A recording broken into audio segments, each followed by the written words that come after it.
বাবা মার কেমন খেদমত করো ও আমার যুবক ভাইরা,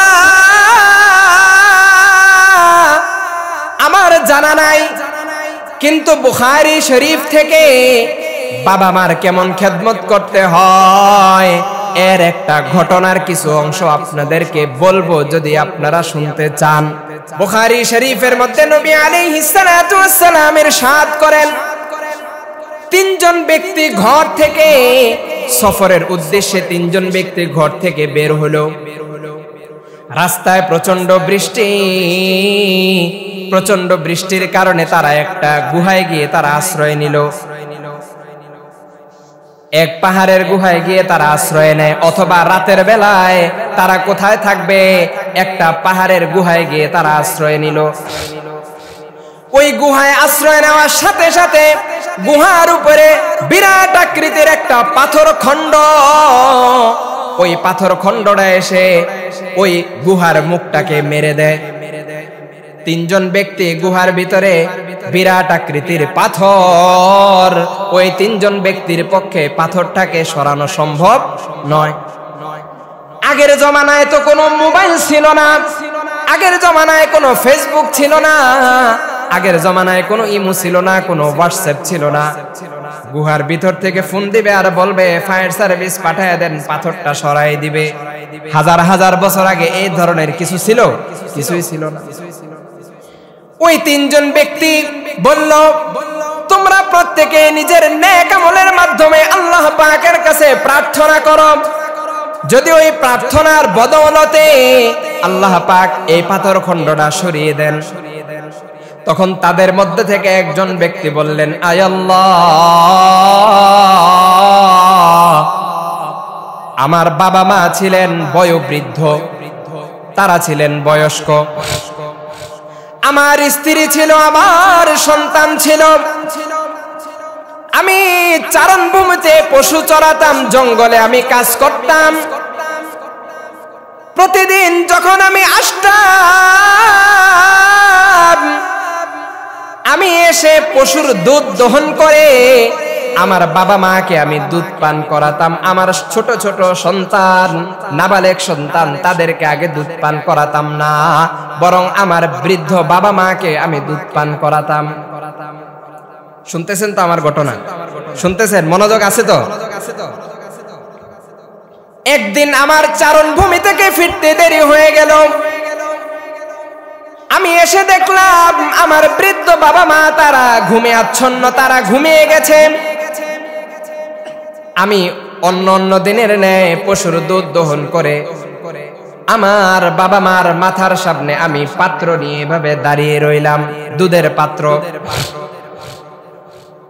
আমার ছোট ছোট নাবালেগ সন্তান,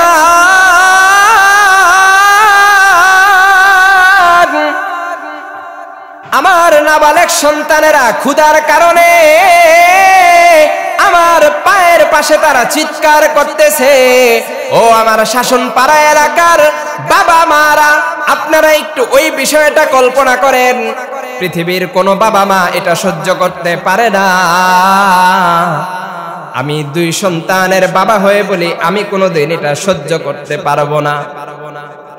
আমার সন্তান ক্ষুধার কারণে কান্না করবে, চিৎকার করবে, আর আমি তাকে খাবার দিব না, এটা কোনোদিন হতে পারে না। কিন্তু ওই ব্যক্তি তার সন্তানদেরকে দুধ পান না করিয়ে তার বাবা মার জন্য পাত্রটা নিয়ে মাথার সামনে দাঁড়িয়ে রইল একেবারে ফজর পর্যন্ত। বাবা মা যখন সকালে ঘুম থেকে উঠলেন, তখন আমি তাদেরকে দুধ পান করালাম, তারপর আমার সন্তানদেরকে, তারপরে আমরা পান করলাম। আল্লাহু আকবার কাবীরা। একজন সন্তানকে একেবারে ছোট থেকে নিয়ে বড় হওয়া পর্যন্ত বাবা মার কষ্ট আর পরিশ্রম আর শ্রমের কোনো শেষ নাই। বাবা মা কত কষ্ট করে একজন সন্তানের জন্য। আপনার সন্তান যখন বাবা হবে তখন বুঝতে পারবে আপনার মা আপনার জন্য কত কষ্ট করেছে। আপনার মা আপনার জন্য রাতের পর রাতে ঘুমায় নাই। সন্তান রাতের অন্ধকারে বাহিরে চলে গেছে, এখনো ঘরে ফিরে নাই। রাত 10টা হয়ে গেল, 11টা হয়ে গেল। দুঃখিনী মা, শীতকালের রাত, সবাই ঘুমে আচ্ছন্ন, কিন্তু ওই মা ঘুমায় না, তার সন্তানের জন্য এখনো বসে আছে। আমার কলিজার টুকরা সন্তান আসবে, তারপর আমি তাকে খানা খাওয়াবো, তারপর আমি ঘুমাবো। ওই সন্তানের জন্য আবার তার স্ত্রীও অপেক্ষা করে, কিন্তু স্ত্রীর ভালোবাসা আর মায়ের ভালোবাসা পার্থক্য আছে কিনা জোরে আওয়াজ করে বলেন। মায়ের ভালোবাসার স্ত্রীর ভালোবাসার মধ্যে পার্থক্য আছে, অনেক পার্থক্য আছে। মা বসে থাকে আমার সন্তানের কোনো বিপদ হলো কিনা, আর স্ত্রী ঘরে অপেক্ষা করে, এত রাত হয়ে গেল এখনো ঘরে ফিরতেছে না, আজকে ঘরে ফিরুক। কার ঘরে গিয়ে তুমি ছিলা, বলে কিনা এই ধরনের কথা? আল্লাহু আকবার কাবীরা। মা সন্তানের জন্য এত কষ্ট করে, বাবা সন্তানের জন্য এত কষ্ট করে। শীতের রাত, সবাই কম্বলে আর লেপের মধ্যে শুয়ে আছে। মা পেটের মধ্যে বাচ্চা 8 মাস 9 মাস হয়ে গেল, মাও সবার সাথে ঘুমায়, আরামের ঘুম। আপনি আপনার মায়ের পেটে এমন জোরে আঘাত করেছেন, লাথি দিয়েছেন, আপনার মা আর ঘুমাতে পারে নাই, ঘুম থেকে লাফ দিয়ে উঠে গেছে। ঘুম থেকে লাফ দিয়ে উঠে এসে মা বসে থাকে সারা রাত। আমার সন্তান ভালো থাকুক, আমার ঘুম না হইলে না হয়েছে কোনো সমস্যা নাই, কিন্তু আমার সন্তানটা ভালো থাকুক। পৃথিবীর সব বাবা মার কিন্তু এই ফিকির। কিন্তু ওই সন্তান যখন বড় হয়ে যায়, সন্তান যখন বিদেশ চলে যায়, সন্তান যখন বিবাহ করে, বৃদ্ধ বাবা মা আর ভালো লাগে না, তাদেরকে পাঠায় দেয় বৃদ্ধাশ্রমে। আছে কি নাই জোরে বলেন? কোথায় পাঠায় দেয়? বৃদ্ধাশ্রম জানেন তো? হ্যাঁ, বৃদ্ধাশ্রমে পাঠায়, একটা আশ্রয় কেন্দ্রে পাঠিয়ে দেয়। এখন আর বাবা মা সহ্য হয় না। ও পোড়া কপাল, তুমি যে বিদেশ গেলা, তুমি যে এত টাকা ইনকাম করো, এটার পিছনে কার অবদান? জোরে বলেন, কার অবদান? তোমার বাবা মা যদি তোমার জন্য দোয়া না করতো, তুমি কোনোদিন এমনটা করতে পারতা না। এই জন্য সন্তানকে বুঝাতে হবে, বাবা মার বেশি বেশি খেদমত করতে হবে। রাসূল বলেছেন, আল জান্নাতু তাহতা আকদামিল উম্মাহাত, জান্নাত আছে মায়েদের, বাবাদের পায়ের নিচে। বলেন সুবহানাল্লাহ। আপনার বাবা মার খেদমত করলে জান্নাত পাবেন, বাবা মার খেদমত করেন নাই, দুনিয়াতেও শান্তি নাই, আখিরাতেও আপনি শান্তি পাবেন। আল্লাহ পাক সূরা বাকারার 177 নম্বর আয়াতে আল্লাহ পাক বলেন, লাইসাল বিররা তুওয়াল্লু ফুজুহাকুম কিবালাল মাশরিকি ওয়াল মাগরিবি ওয়ালাকিন্নাল বিররা মান আমানা বিল্লাহি ওয়াল ইয়াউমিল আখির ওয়াল মালাইকাতি ওয়াল কিতাবি ওয়ান নাবিয়্যিন। আল্লাহ পাক বলেন, পুণ্য এটা না যে তোমরা তোমাদের চেহারাকে পূর্বের দিকে ফিরাবে, পশ্চিম দিকে ফিরাবে, ওয়ালাকিন্নাল বিররা মান আমানা বিল্লাহ, বরং পুণ্য এবং নেক কাজ তো হলো ওইটাই যারা আল্লাহর প্রতি ঈমান রাখবে, ওয়াল ইয়াউমিল আখির, আখিরাতের দিবসের প্রতি ঈমান রাখবে, ওয়াল মালাইকা, ফেরেশতাগণের প্রতি ঈমান রাখবে, ওয়াল কিতাব, আসমানি সমস্ত কিতাব সমূহের প্রতি ঈমান রাখবে, ওয়ান নাবিয়্যিন, নবীগণের প্রতি ঈমান রাখবে। সবাই আমার সাথে আওয়াজ করে বলেন, আল্লাহর উপর আমাদের ঈমান আছে, আখিরাতের দিবসের প্রতি ঈমান আছে, ফেরেশতাগণের প্রতি ঈমান আছে, আসমানি যত কিতাব আছে কোরআন সহ ওই সমস্ত কিতাবের উপর ঈমান আছে। আল্লাহ পাক আদম আলাইহিস সালাতু ওয়াস সালাম থেকে নিয়ে নবী মুহাম্মদুর রাসূলুল্লাহ সাল্লাল্লাহু আলাইহি ওয়াসাল্লাম পর্যন্ত যত নবী পাঠিয়েছেন সবার উপর ঈমান আছে তো? আলহামদুলিল্লাহ। এই ঈমান নিয়ে আল্লাহ পাক আমাদেরকে দুনিয়া থেকে যাওয়ার তৌফিক দান করেন। আল্লাহ পাক কবুল করুন, বলুন আমিন। আরো নেক কাজ হলো ওয়াআতাল মাল আলা হুব্বিহি যামিল কুরবা ওয়াল ইয়াতামা ওয়াল মাসাকিন ওয়া ইবনাস সাবিল, আল্লাহর মহব্বতে নিকটাত্মীয়দেরকে দান করা, এতিমদেরকে দান করা, মিসকিনদেরকে দান করা, মুসাফিরদেরকে দান করা, ওয়াসাইলিন, এবং যারা ভিক্ষা করে হাত পাতে তাদেরকে দান করা, এটাও সওয়াবের কাজ। ওয়াফির রিকাব, গোলাম আজাদের ক্ষেত্রে দান করা, ওয়া আকামাস সালাহ, নামাজ কায়েম করা, যাকাত দেওয়া, অঙ্গীকার পূরণ করা, দুঃখ কষ্টে ধৈর্য ধারণ করা, এগুলো যখন করবে আল্লাহ পাক বলেন উলাইকাল্লাযীনা সাদাকু ওয়া উলাইকা হুমুল মুত্তাকুন, এরাই সত্যবাদী এবং তারাই মুত্তাকি। চিৎকার করে বলেন সুবহানাল্লাহ।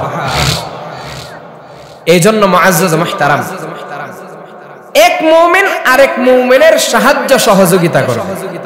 আমার কথা ঠিক কিনা? এক মুমিন আরেক মুমিনের জন্য সহযোগী হবে, তার বিরুদ্ধাচরণ করবে না। সূরা হুজুরাতের 10 নম্বর আয়াতে আল্লাহ পাক বলেন ইন্নামাল মুমিনুনা ইখওয়াহ, ঈমানদারেরা তারা সকলেই পরস্পরে তারা ভাই ভাই। এই ঈমানদাররা পরস্পরে ভাই ভাই না? তাদের মধ্যে কোন রকমের মারামারি হানাহানি আছে? বরং সবাই কি ভাই ভাই। সব সময় এই ফিকির মাথায় রাখবেন, আল্লাহর যে সৃষ্টি, এই সৃষ্টির সেবাকে আমি প্রাধান্য দেব অন্য সব কিছুর উপর। আল্লাহ পাক রব্বুল আলামিন সূরা হাশরের 9 নম্বর আয়াতে বলেন ওয়ায়ুসিরুনা আলা আনফুসিহিম ওয়ালাউ কানা বিহিম খাসাসা। সূরা হাশরের 9 নম্বর আয়াতে আল্লাহ পাক আনসারী সাহাবায়ে কেরামগণের প্রশংসা করেছেন, তাদের গুণ বর্ণনা করেছেন। আনসারী সাহাবায়ে কেরাম ওয়ায়ুসিরুনা আলা আনফুসিহিম, তারা তাদের নিজেদের উপর অন্যদেরকে তারা প্রাধান্য দিতেন। ওয়ালাউ কানা বিহিম খাসাসা, যদিও তাদের অভাব অনটন থাকতো তারপরও আনসারী সাহাবায়ে কেরাম নিজেদের উপর অন্যদেরকে তারা প্রাধান্য দেয়। বলেন সুবহানাল্লাহ। এই ধরনের বহু ঘটনা আহাদিসের কিতাবের মধ্যে আছে। বুখারী শরীফের মধ্যে আছে একটা চমৎকার ঘটনা, শুনবেন? যদি শুনেন তাহলে বলবো, না শুনলে বলবো না। শুনবেন? শুনেন, দেখবেন দিলের মধ্যে জজবা আসবে, আমলের আগ্রহ আসবে। সাহাবায়ে কেরাম কিভাবে অন্যদের উপর, নিজেদের উপর অন্যদেরকে কিভাবে প্রাধান্য দিতেন। হযরতে আবু তালহা আনসারী রাদিয়াল্লাহু তাআলা আনহু একজন সাহাবী ছিলেন।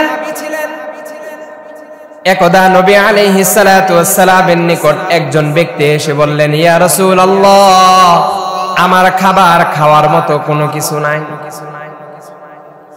অভাব অনটন ঘরের মধ্যে। আম্মাজানদেরকে বলেন, ঘরের মধ্যে কোনো খাবার যদি থাকে ওই খাবার আমার জন্য একটু যেন নিয়ে আসে।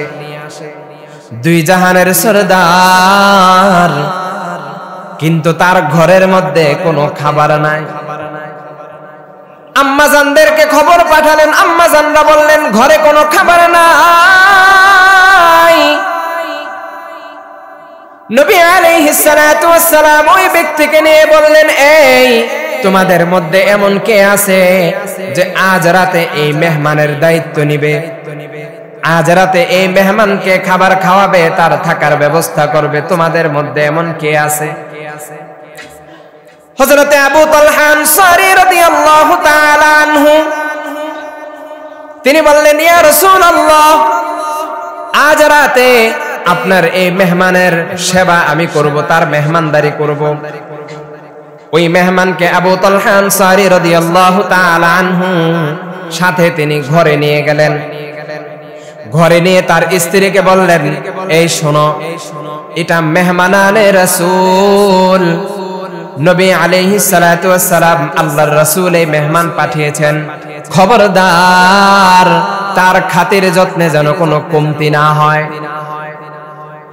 আবু তালহা আনসারী রাদিয়াল্লাহু তাআলা আনহুর স্ত্রী বললেন, ঘরে তো কোনো খাবার নাই, কোনো খাবার ঘরে নাই, শুধুমাত্র বাচ্চাদের খাবার আছে, আমাদের খাওয়ার মতো কোনো খাবার ঘরে নাই।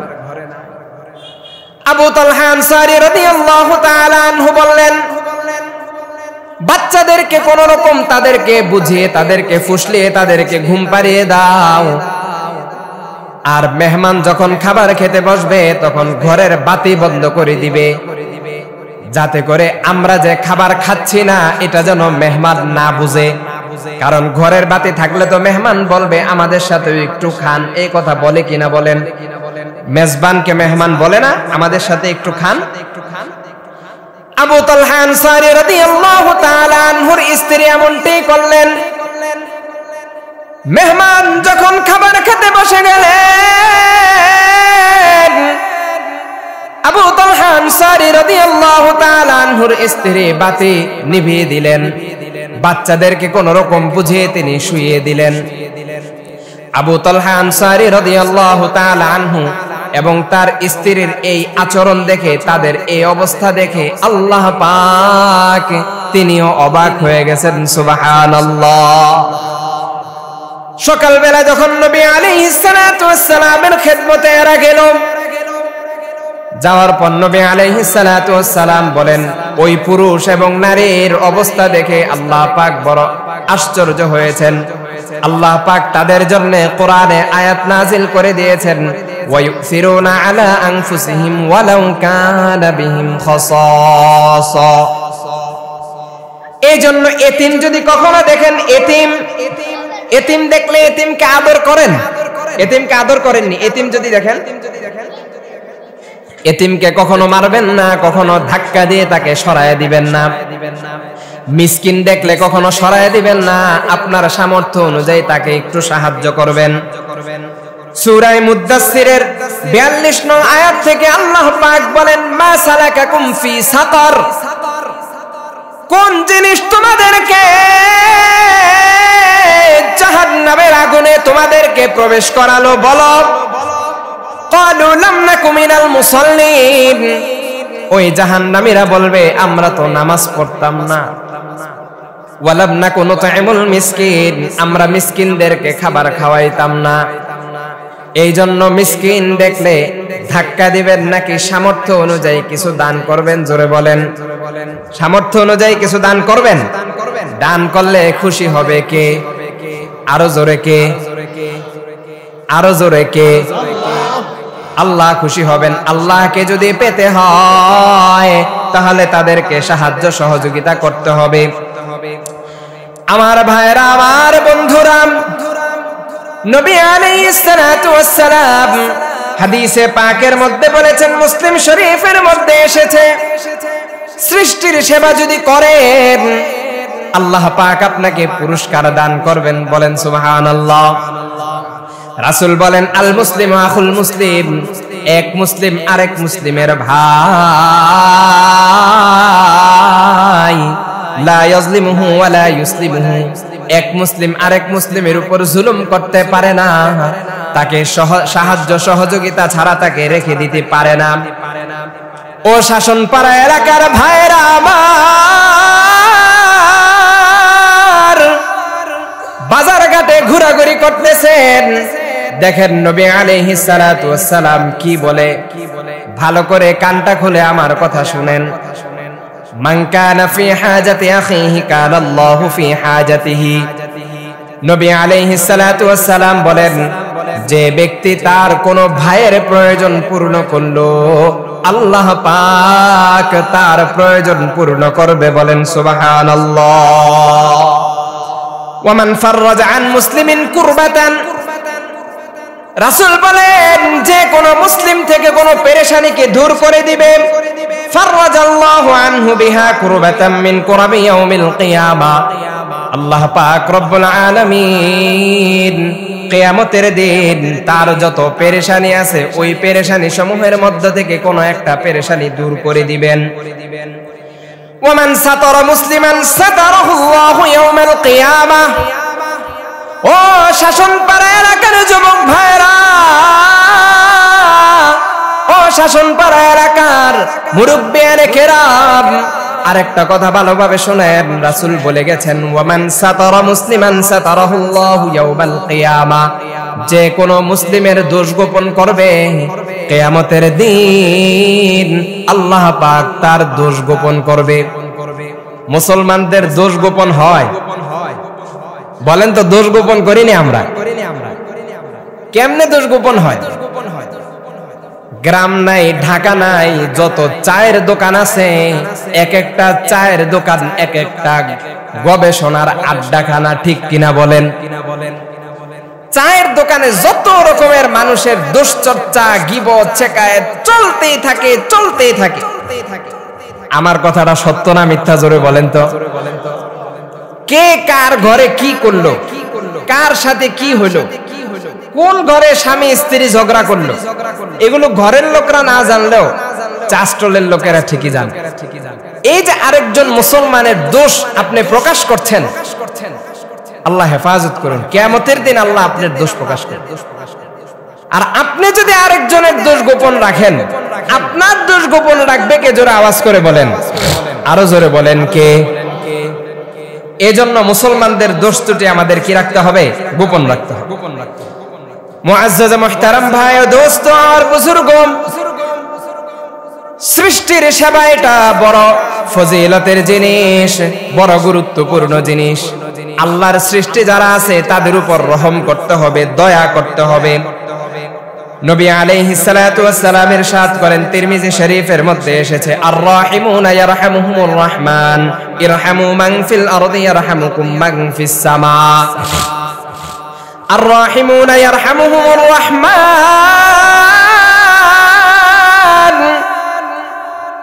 যারা রহম করে, দয়া করে, রহমান আল্লাহ পাক রব্বুল আলামিন তাদের উপর দয়া করেন, তাদের উপর মায়া করেন। ইরহামু মান ফিল আরদি ইয়ারহামুকুম মান ফিস সামা, যারা জমিনে আছে তাদের উপর দয়া করো, তোমাদের উপর দয়া করবে কে? জবান খুলে বলেন। আসমানে কে আছে? আরো জোরে, আসমানে কে আছে? আল্লাহু আকবার কাবীরা। দুইটা চমৎকার ঘটনা শুনবেন। হ্যাঁ, শুধু মানুষ না, কুকুর, বিড়াল, গরু, ছাগল যা আছে এই সব কার সৃষ্টি? বিড়াল দেখলেই তাকে বাড়ি দেয়া ঘর থেকে তাড়ায় দেয়, কুকুর দেখলেই সেটাকে মারে, গরু ছাগল দেখলেই মারে। এগুলা করবেন না। আপনিও যেমন আল্লাহর সৃষ্টি, এই কুকুর, বিড়াল, গরু, ছাগল এগুলো কার সৃষ্টি? দেখেন বুখারী শরীফের মধ্যে এসেছে, নবী আলাইহিস সালাতু ওয়াস সালাম ইরশাদ করেন, নবী আলাইহিস সালাতু ওয়াস সালাম বলেন, এক ব্যক্তি পিপাসার্ত অবস্থায়, অনেক তার পিপাসা লেগেছে, পানির পিপাসা হয়েছে, সে সামনে দেখতে পেল একটা কূপ, ওই কূপের থেকে সে পানি উঠিয়ে পান করলো। পান করার পর সে দেখলো কূপের চতুর্দিক দিয়ে একটি কুকুর ঘোরাঘুরি করতেছে। ওই কুকুরেরও পানির পিপাসা হয়েছে, কিন্তু কুকুরটা কূপ থেকে পানি উঠিয়ে পান করতে পারতেছে না। পানির পিপাসার কারণে তার জিহ্বা মাটির সাথে সে চাটতেছে। ওই ব্যক্তির এই জিনিসটা দেখে তার দিলের মধ্যে বড় দয়া আসলো, বড় রহম আসলো। ওই ব্যক্তি তার পায়ের চামড়ার মোজা খুলে কূপের মধ্যে চামড়ার মোজাটা নিক্ষেপ করে সেখান থেকে পানি উঠিয়ে ওই কুকুরকে পানি পান করালো। আল্লাহ পাক রব্বুল আলামিন ওই ব্যক্তিকে ক্ষমা করে দিলেন। বলেন সুবহানাল্লাহ। আরো আস্তে বলেন সুবহানাল্লাহ। ঘুমাইতেছেন না সজাগ আছেন? সজাগ আছেন নি সবাই, না কেউ ঘুমায় গেছেন? আল্লাহু আকবার। মুসলমান কি ঘুমায়? মুসলমান ঘুমের জাতি? মুসলমান কিসের জাতি? জোরে বলেন। মুসলমান তো বীরের জাতি, মুসলমান তো পলায় না, মুসলমান তো হুঙ্কার দিয়ে সামনে অগ্রসর হয়। মুসলমান যদি আজও যদি সারা পৃথিবীর মুসলমান এক হয়ে আল্লাহু আকবারের স্লোগান তুলে যদি তারা সামনে অগ্রসর হয়, আল্লাহর কসম করে বলতে পারি কোন কাফের মুশরিক মুসলমানদের সামনে টিকতে পারবে না, টিকতে পারবে না। ঠিক কিনা জোরে বলেন। তাওহীদ কি আমানত सीनों में है हमारे,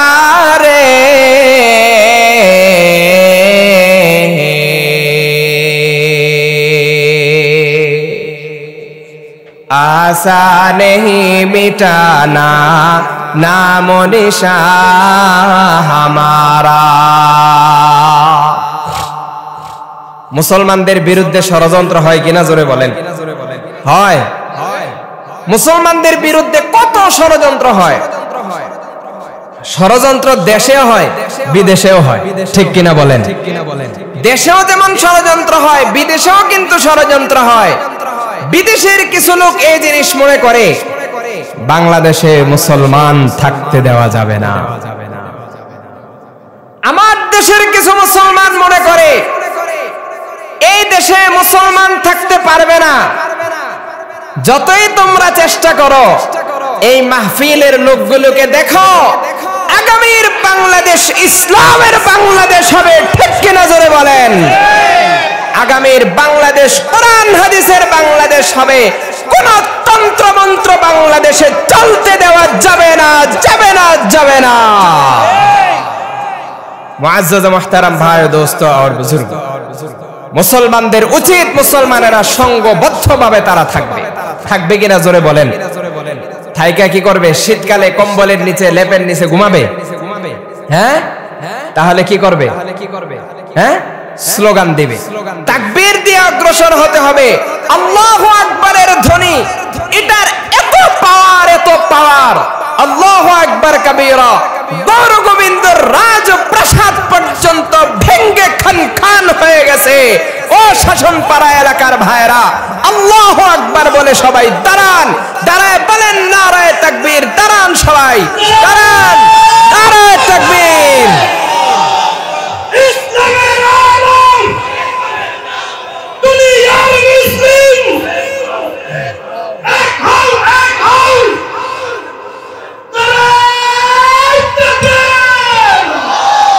কে কবুল করুন, জোরে বলেন আমিন।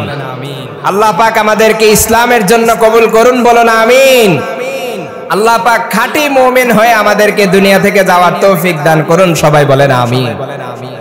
আলোচনা চলতেছিল সৃষ্টির সেবা, মনে আসেনি?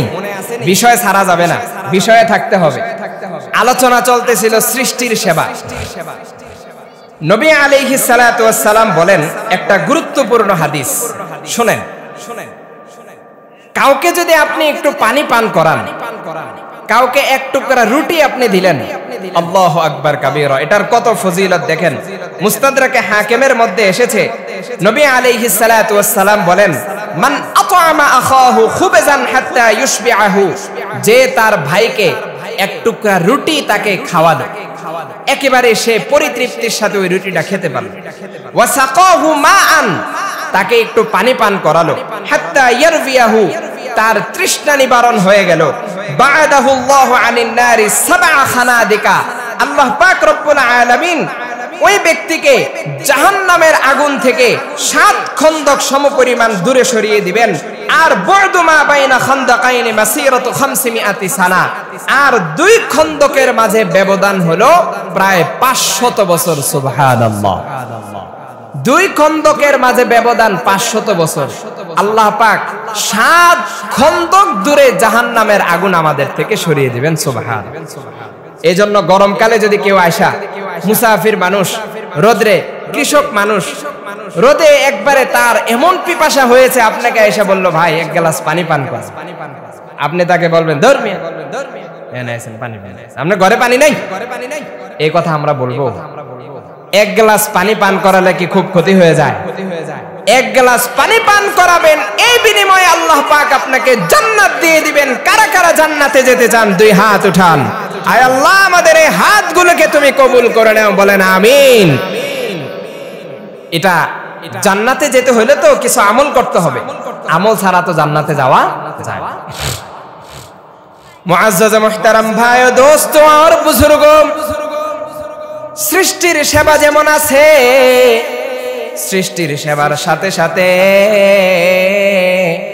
আরেকটা বড় জরুরি বিষয় হলো বাবা মার খেদমত। সৃষ্টির খেদমতের সাথে সাথে কার খেদমত জরুরি, জোরে বলেন? বাবা মার খেদমত সমাজের মধ্যে হয় না এমন বহু আছে। বাবা মার খেদমত সমাজে হয় এমন অনেক কম আছে। অথচ আল্লাহ পাক সূরা ইসরার মধ্যে বলেছেন ফালা তাকুল লাহুমা উফফিন ওয়ালা তানহারহুমা,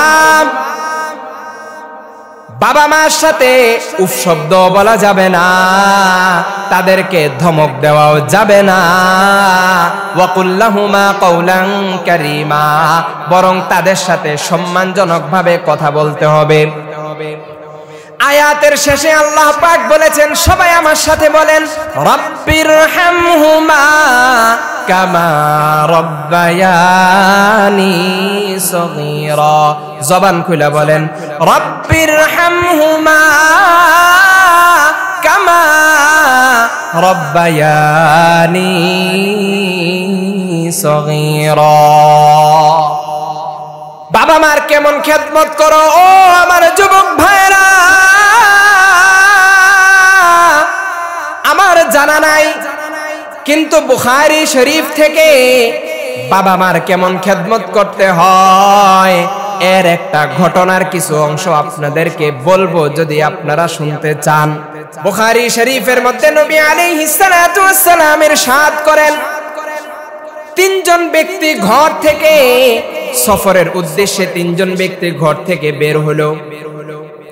রাস্তায় প্রচন্ড বৃষ্টি, প্রচন্ড বৃষ্টির কারণে তারা একটা গুহায় গিয়ে তারা আশ্রয় নিল। এক পাহাড়ের গুহায় গিয়ে তারা আশ্রয় নেয়, অথবা রাতের বেলায় তারা কোথায় থাকবে, একটা পাহাড়ের গুহায় গিয়ে তারা আশ্রয় নিল। ওই গুহায় আশ্রয় নেওয়ার সাথে সাথে গুহার উপরে বিরাট আকৃতির একটা পাথর খণ্ড, ওই পাথর খণ্ডটা এসে ওই গুহার মুখটাকে মেরে দেয়। তিনজন ব্যক্তি গুহার ভিতরে, বিরাট আকৃতির পাথর, ওই তিনজন ব্যক্তির পক্ষে পাথরটাকে সরানো সম্ভব নয়। আগের জমানায় তো কোনো মোবাইল ছিল না, আগের জমানায় কোনো ফেসবুক ছিল না, আগের জমানায় কোনো ইমো ছিল না, কোনো হোয়াটসঅ্যাপ ছিল না। গুহার ভিতর থেকে ফোন দিবে আর বলবে ফায়ার সার্ভিস পাঠায় দেন, পাথরটা সরাই দিবে। হাজার হাজার বছর আগে এই ধরনের কিছু ছিল? কিছুই ছিল না। ওই তিনজন ব্যক্তি বলল, তোমরা প্রত্যেকে নিজের নেক আমলের মাধ্যমে আল্লাহ পাকের কাছে প্রার্থনা করো, যদি ওই প্রার্থনার বদৌলতে আল্লাহ পাক এই পাথর খণ্ডটা সরিয়ে দেন। তখন তাদের মধ্যে থেকে একজন ব্যক্তি বললেন, আয় আল্লাহ, আমার বাবা মা ছিলেন বয়োবৃদ্ধ, তারা ছিলেন বয়স্ক, আমার স্ত্রী ছিল, আমার সন্তান ছিল, আমি চারণভূমিতে পশু চরাতাম, জঙ্গলে আমি কাজ করতাম। প্রতিদিন যখন আমি আসতাম, আমি এসে পশুর দুধ দহন করে আমার বাবা মাকে আমি দুধ পান করাতাম। আমার ছোট ছোট সন্তান, নাবালেগ সন্তান, তাদেরকে আগে দুধ পান করাতাম না, বরং আমার বৃদ্ধ বাবা মাকে আমি দুধ পান করাতাম। শুনতেছেন তো আমার ঘটনা? শুনতেছেন? মনোযোগ আছে তো? একদিন আমার চারণভূমি থেকে ফিরতে দেরি হয়ে গেল। আমি এসে দেখলাম আমার বৃদ্ধ বাবা মা তারা ঘুমে আচ্ছন্ন, তারা ঘুমিয়ে গেছে। আমি অন্য দিনের ন্যায় পশুর দুধ দহন করে আমার বাবা মার মাথার সামনে আমি পাত্র নিয়ে এভাবে দাঁড়িয়ে রইলাম, দুধের পাত্র। আমার ছোট ছোট নাবালেগ সন্তান,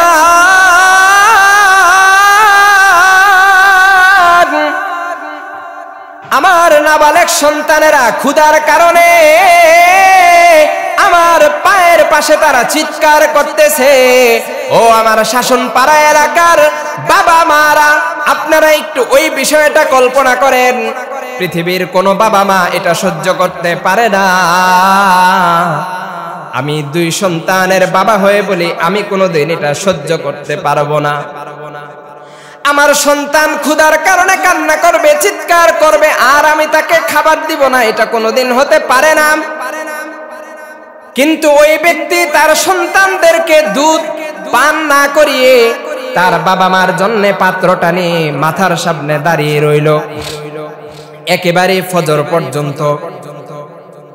বাবা মা যখন সকালে ঘুম থেকে উঠলেন তখন আমি তাদেরকে দুধ পান করালাম, তারপর আমার সন্তানদেরকে তারপরে আমরা পান করলাম। আল্লাহু আকবার কাবীরা। একজন সন্তানকে একেবারে ছোট থেকে নিয়ে বড় হওয়া পর্যন্ত বাবা মার কষ্ট আর পরিশ্রম আর শ্রমের কোনো শেষ নাই। বাবা মা কত কষ্ট করে একজন সন্তানের জন্যে।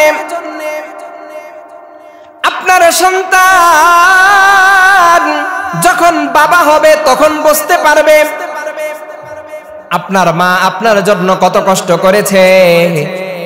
আপনার মা আপনার জন্য রাতের পর রাতে ঘুমায় নাই। সন্তান রাতের অন্ধকারে বাহিরে চলে গেছে, এখনো ঘরে ফিরে নাই। রাত 10টা হয়ে গেল, 11টা হয়ে গেল। দুঃখিনী মা, শীতকালের রাত, সবাই ঘুমে আচ্ছন্ন, কিন্তু ওই মা ঘুমায় না, তার সন্তানের জন্য এখনো বসে আছে। আমার কলিজার টুকরা সন্তান আসবে, তারপর আমি তাকে খানা খাওয়াবো, তারপর আমি ঘুমাবো। ওই সন্তানের জন্য আবার তার স্ত্রীও অপেক্ষা করে, কিন্তু স্ত্রীর ভালোবাসা আর মায়ের ভালোবাসা পার্থক্য আছে কিনা জোরে আওয়াজ করে বলেন। মায়ের ভালোবাসার স্ত্রীর ভালোবাসার মধ্যে পার্থক্য আছে, অনেক পার্থক্য আছে।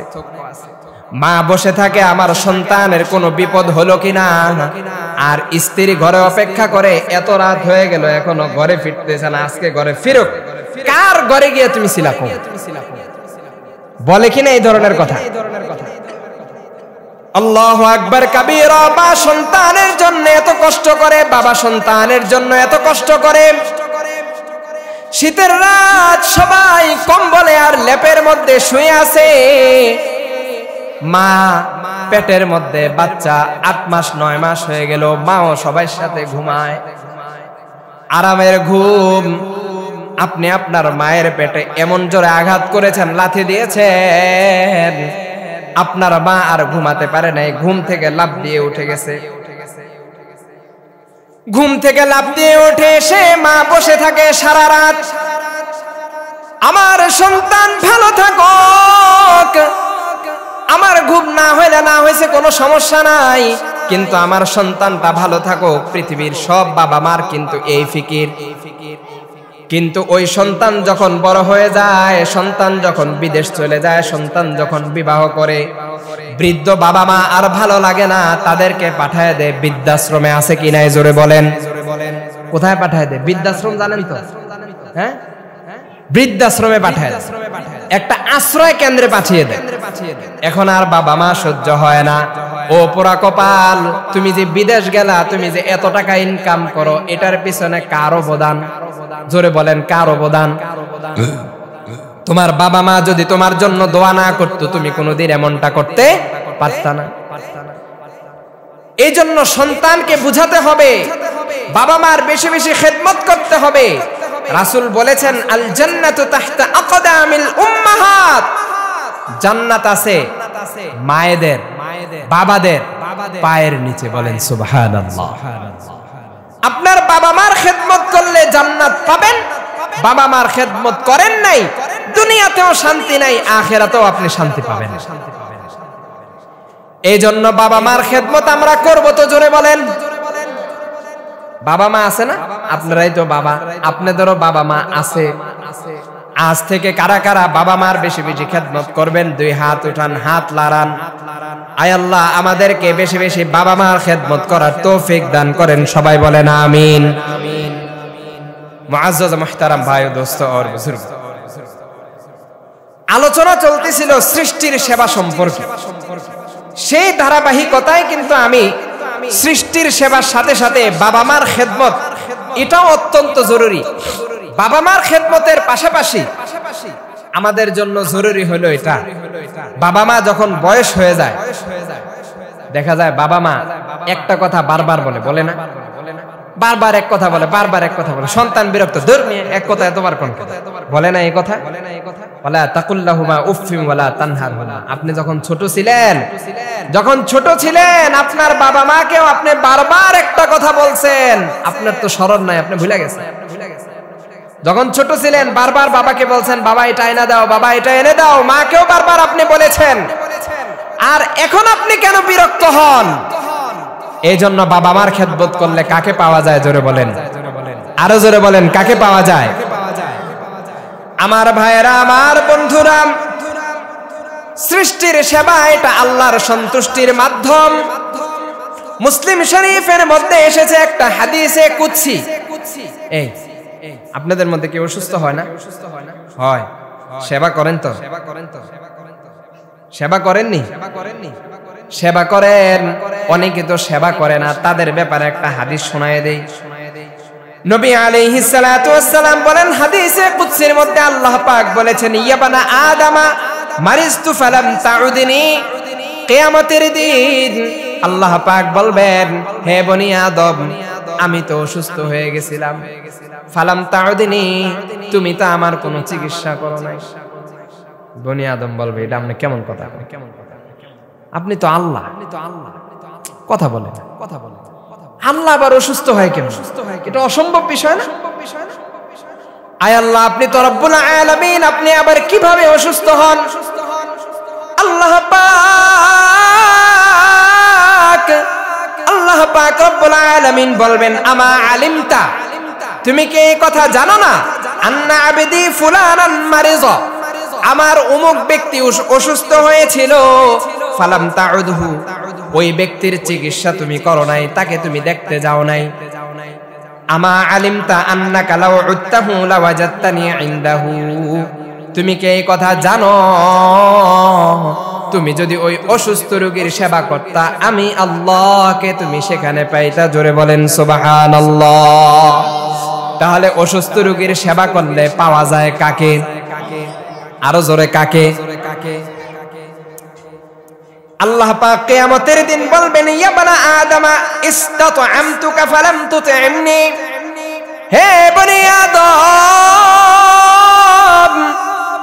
আমি তোমার কাছে একটু খাবার চেয়েছিলাম, কিন্তু তুমি আমাকে খাবার খাওয়াও নাই, তুমি আমাকে খাবার দাও নাই। বনি আদম বলবেন, আয় আল্লাহ, আপনি আবার কিভাবে খাবার চান? খানা দেয় কে? আরো জোরে, কে? আরো জোরে, কে? আয় আল্লাহ, খানা তো আপনি দেন, আপনি আবার কি খানা চান আমাদের কাছে? আল্লাহ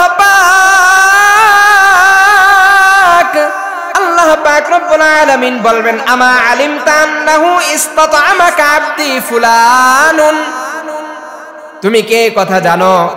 আমার অমুক বান্দা তোমার কাছে খাবার চেয়েছিল, ফালাম তুতইমহু, তুমি তাকে খাবার খাওয়াও নাই। আমা আলিমতা আন্নাকা লাউ আতআমতাহু লাওয়াজাদতা যালিকা ইনদি, তুমি কি এই কথা জানো? তুমি যদি তাকে খাবার খাওয়াতা, আমি আল্লাহকে তুমি সেখানে পাইতা। জোরে বলেন সুবহানাল্লাহ। তারপর কিয়ামতের দিন আল্লাহ পাক রব্বুল আলামিন বলবেন, ইয়া বানা আদম ইসতাসকাইতুকা ফালাম তাসকিনি। হে বনি আদম, আমি তোমার কাছে একটু পানি চেয়েছিলাম, তুমি আমাকে পানি পান করাও নাই। বনি আদম বলবেন, আয় আল্লাহ, আপনি আবার কিভাবে পানি চান? আল্লাহ পাক বলবেন, ইসতাসকাকা আবদি ফুলান ফালাম তাসকিহি, আমার অমুক বান্দা তোমার কাছে পানি চেয়েছিল, তুমি তাকে পানি পান করাও নাই। আমা ইন্নাকা লাউ সাকাইতাহু ওয়াজাদতা যালিকা ইনদি, তুমি যদি আমার ওই বান্দাকে পানি পান করাইতা, তাহলে আমি আল্লাহকে তুমি তার কাছে পাইতা। জোরে বলেন সুবহানাল্লাহ। এই জন্য কেউ খাবার চাইলে খাবার দিতে হবে, খাবার চাইলে পানি চাইলে পানি দিতে হবে। আমরা শেষ পর্যন্ত ইনশাআল্লাহ থাকবো তো? সবাই আবার বলেন নারায়ে তাকবীর, নারায়ে তাকবীর। আল কোরআনের আলো, আল কোরআনের আলো, ইসলামের শত্রুরা, ইসলামের শত্রুরা শেষ পর্যন্ত ইনশাআল্লাহ। দুনিয়ার যত মুসলমান আছে, বলেন দুনিয়ার যত মুসলমান আছে, এটা কি জানেন? যে সমস্ত মুসলমান একটা দেহের মতো। কিসের মতো? কিসের মতো? দেহ, দেহ, একটা শরীরের মতো। নবী আলাইহিস সালাতু ওয়াস সালাম বলেছেন, মুসলিম শরীফের মধ্যে এসেছে, ও মুসলমান ভালো করে শুনেন, আল মুসলিমুনা কা রাজুলিন ওয়াহিদ, পৃথিবীর সমস্ত মুসলমান এক ব্যক্তির ন্যায়, একটা দেহের ন্যায়। ইনস্তাকা আইনুহু ইস্তাকা কুল্লু, যদি কোনো ব্যক্তির চোখ ব্যথা হয় তাহলে পুরাটা শরীর তার ব্যথা করতে থাকে। চোখ ব্যথা হলে শরীরটা অস্থির হয় না? ওয়া ইনস্তাকা রাসুহু ইস্তাকা কুল্লু, যদি তার মাথা ব্যথা হয় তাহলে তার পুরো শরীরটা ব্যথা হয়। ঠিক তেমনি ভাবে পৃথিবীর সমস্ত মুসলমানেরা একটা দেহের ন্যায়। এই জন্য যদি ফিলিস্তিনের মুসলমানেরা নির্যাতনের শিকার হয়, বাংলাদেশের মুসলমানেরা বসে থাকতে পারে না। ঠিক কিনা জোরে বলেন? কাশ্মীরের মুসলমানেরা নির্যাতনের শিকার হলে বাংলাদেশের মুসলমানেরা বসে থাকতে পারে না। ভারতের মুসলমানেরা নির্যাতনের শিকার হলে বাংলাদেশের মুসলমানেরা বসে থাকতে পারে না। আরাকানের মুসলমানেরা নির্যাতনের শিকার হলে বাংলাদেশের মুসলমানেরা সহ্য করতে পারে না। বাংলাদেশের মুসলমানদের মধ্য থেকে যদি এমন কাউকে পাওয়া যায়, আমার ভাই, বিশ্বের বিভিন্ন অঞ্চলে, বিশ্বের বিভিন্ন রাষ্ট্রে নির্যাতন নিপীড়নের শিকার হচ্ছে, কিন্তু তার মধ্যে কোনো পরিবর্তন নাই, তাহলে বুঝতে হবে সে মুমিন মুসলমান নয়। মুমিন মুসলমানের নামে সে কলঙ্ক আর মুনাফিক। ঠিক কিনা জোরে বলেন?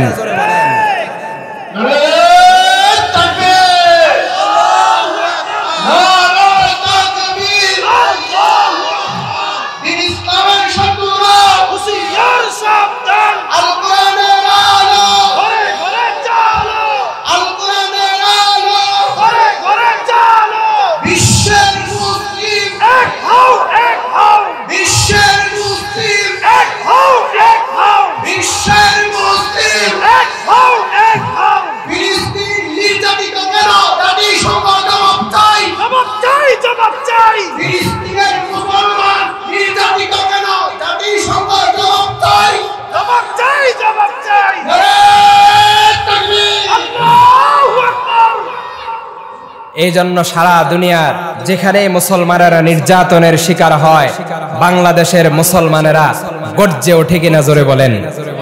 বাংলাদেশের মুসলমানেরা গর্জে ওঠে। এই জন্য বাংলাদেশের মুসলমানেরা দোষী। এই দেশ মৌলবাদের দেশ। কিসের দেশ? মৌলবাদ মানে বুঝেননি?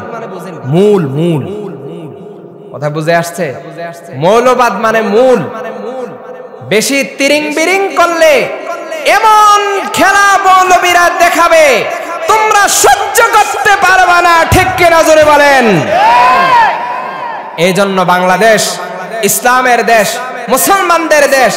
এই দেশে ইসলাম নিয়ে, মুসলমান নিয়ে কোন ষড়যন্ত্র বাংলাদেশের মুসলমানেরা বরদাস্ত করবে না, বরদাস্ত করবে না, বরদাস্ত করবে না। ঠিক কিনা জোরে বলেন? আমার ভাইরা, আমার বন্ধুরা,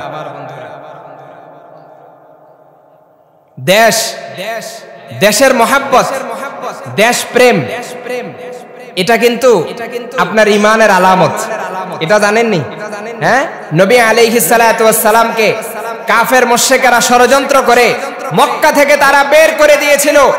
রাসূল হিজরত করে মদিনায় গিয়েছেন, কিন্তু রাসূলের দিলের মধ্যে মক্কার প্রতি আগ্রহ, আবেগ সব সময় ছিল।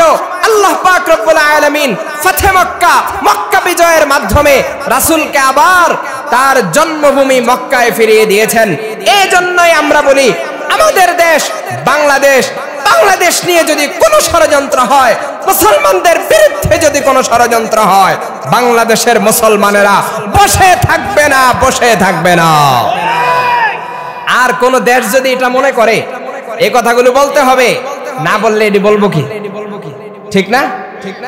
কোন দেশ যদি এটা মনে করে যে আরেক দেশ আমরা দখল করে নিব, হ্যাঁ, ওই দেশের মধ্যে ইসকনের সয়লাভ হবে, হিন্দুদের সয়লাভ হবে, আমরা এই কথা বলি না।